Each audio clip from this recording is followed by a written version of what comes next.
गंगा नदी के किनारे एक साधु रहते थे।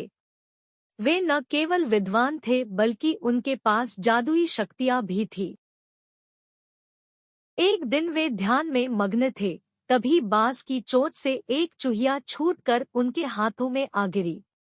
उसकी छोटी सी पूंछ व काली चमकीली आंखें थीं। उन्हें वह बहुत अच्छी लगी, पर घर ले जाने से पहले उन्होंने जादुई मंत्रों के प्रयोग से उसे एक लड़की में बदल दिया। वे उस लड़की को घर ले जाकर पत्नी से बोले, तुम हमेशा से संतान चाहती थी ना, तो लो आज से यही हमारी पुत्री है, इसे पूरी देखभाल व स्नेह से पालो। साधु की पत्नी भी अपनी पुत्री को देख प्रसन्न हो उठी। वह उसे राजकुमारी की तरह पालने लगी। साल बीतते गए, नन्ही लड़की एक सुंदर युवती बन गई। जब वह 18 वर्ष की हुई तो साधु व उसकी पत्नी उसके लिए वर तलाशने लगे। साधु ने कहा, मेरी बिटिया का विवाह ऐसे व्यक्ति से होना चाहिए जो सबसे बड़ा हो।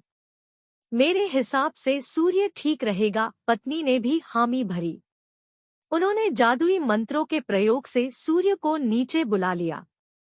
उन्होंने उसे अपनी पुत्री से विवाह करने को कहा, पर पुत्री ने पहले ही न कर दी। वह बोली, पिताजी, यह तो बहुत गर्म है। मैं उससे विवाह करूंगी जो इससे भी बेहतर हो। साधु निराश हो गए। उन्होंने सूर्य से कहा कि वे ही कोई वर सुझाए। सूर्य ने कहा, बादलों के देवता से बड़ा कौन होगा, उनमें तो मेरी किरणों को भी रोकने की शक्ति है। साधु ने बादलों को नीचे बुलाया व अपनी पुत्री से विवाह करने को कहा, पर इस बार फिर पुत्री ने मना कर दिया। वह बोली, ये तो कितना बदसूरत है, मैं इससे विवाह नहीं कर सकती। साधु ने बादल देवता से कहा कि वही कोई अच्छा वर सुझा दे।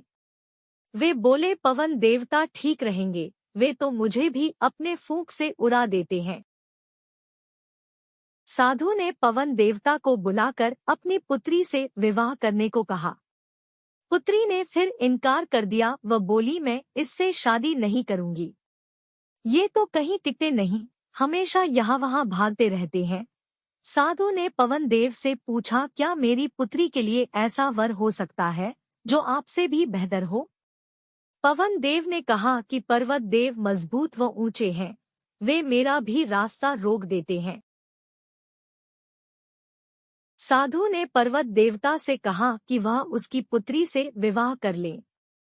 पुत्री ने फिर से मना कर दिया। वह बोली, ये तो बहुत लंबे, सख्त व कठोर हैं, मैं इनसे विवाह नहीं कर सकती, इनसे भी कोई बेहतर चाहिए। पर्वत देवता ने चूहे का नाम सुझाया। वे बोले, माना मैं काफी सख्त, मजबूत व ऊंचा हूँ, पर चूहे मुझमें भी आसानी से बिल बना सकते हैं। साधु ने चूहे को बुलाया। उसे देखते ही उसकी पुत्री खुशी से उछल पड़ी। हाँ पिताजी, यही तो है वह, मैं जिससे शादी करना चाहती थी। साधु ने सोचा, इसे ही किस्मत कहते हैं। यह एक चूहिया थी और एक चूहे से विवाह करना ही इसके भाग्य में लिखा है। उन्होंने जादुई मंत्रों के प्रभाव से पुत्री को फिर से चूहिया बना दिया। चूहा व चूहिया विवाह करके खुशी खुशी रहने लगे।